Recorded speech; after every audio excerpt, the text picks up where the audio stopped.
आताच आपण बघितलं ते ईव्हीएमच्या विरोधात होत असलेली फलकबाजी. नाशिकमधील हे दृश्य आपण पाहिलंय. पाहूया सविस्तर बातमी.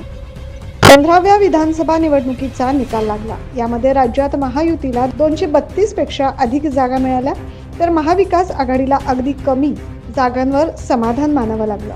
अपेक्षेपेक्षाही कमी जागा मिळाल्यानं तसेच दिग्गजांचा पराभव झाल्यामुळे महाविकास आघाडीकडून ईव्हीएम बाबत शंका व्यक्त केली जाते.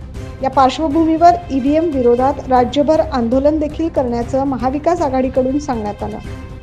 त्या अनुषंगाने सध्या नाशिक शहरात ईव्हीएम मशीन विरोधात फलक लागले असून 13 तारखेला नाशिक शहरात ईव्हीएम विरोधात मोर्चा निघणार आहे.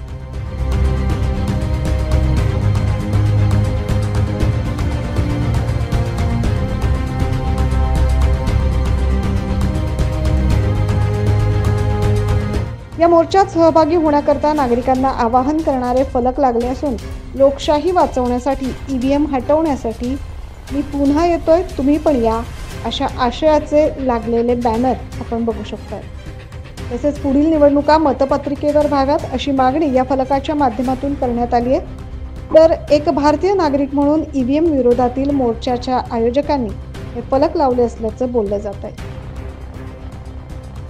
Bureau report 9 news Maharashtra.